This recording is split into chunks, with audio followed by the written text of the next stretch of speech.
Synonymous with Roland is our friend Axel, and he told me one day why they called him Axel. Someone else is editing this, it'll be fine. Good. Now, so he's got some vision things, and of course the ideal thing about Roland is that the vision and the audio go together and can be controlled from one point. Yeah, there really isn't any other company. Were you up late last night? No, I've got a cold. We've been hacking cough. Did we bring any extra wind socks? I was going for sexy and sultry, but the big deal that David was referring to is the V1600. Now, it's a vision mixer with 16 inputs. It's not the successor to, but the bigger brother of the highly successful V440, which has been around for about 3 years now.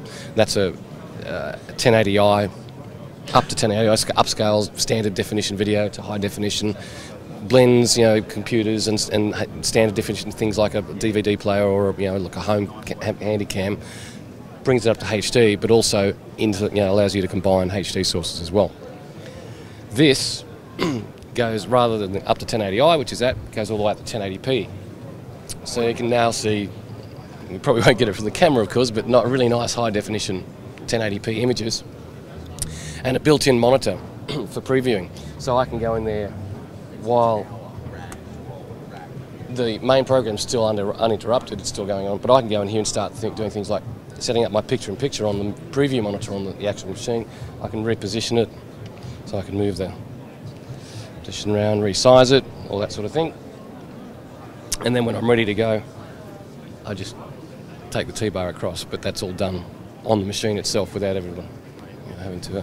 Normally you'd have to have a row of preview monitors sitting out on the side of the machine to do all that, so it's just nice to have that all built in.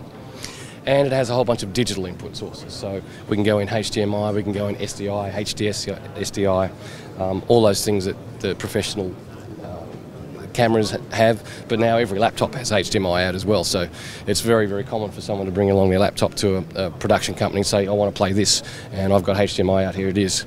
So this will do all of that now. And are these readily available now, Axel? We sold our first shipment on the first day, so will I say readily available? No, but we're getting regular shipments, so yeah, it's been very, very popular.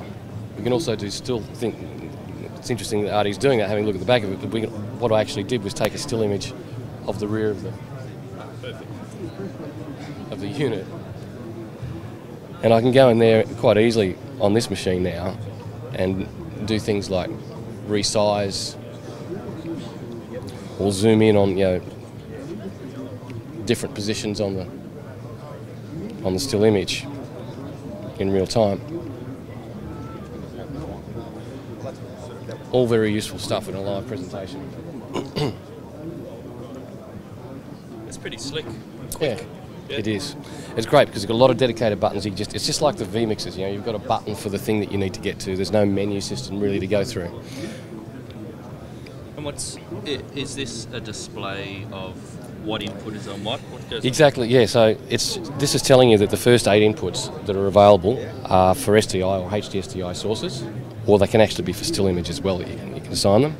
Then the next 2 inputs are dedicated to RGB/component. So that could be a VGA output from a computer, or it could be a component output from wherever. Then the next 2 inputs could be either digital, so DVI-D or HDMI, or they can be another 2 RGB/component inputs. So you can have 4 of those if you needed those. Then you've got to have a composite input of some kind. It's getting less and less common for people to have composite outs with S-video. And then finally the still image that you can store off a USB stick. So you load the JPEG onto your USB stick, put it into the side there, load it into the machine, and that's it. And when you're going from one input to the next and you've got your audio routed through any of the M-series desks, of course, the audio changes as the picture changes? The vMixer, that V-Link function that you're talking about is not currently available on this. Well, why did I mention it? Well, it was a good point. It was a good thing to bring up. The V440 does it. That one does. Yeah. That does, though. Quite simply, oh, the reason doing it. at the moment, I'm sure they'll implement it in some fashion, but because this has 16 inputs, and the vMixer... So these input selectors here? Yes. Why are there only 14 buttons? Because some of those inputs are multi-purpose. They can be either multi-format, I should say. I think any live production company will be interested in this. Of course. Any live production company. All right. Okay, thank you, Axel. Pleasure, as always. Yeah, lovely.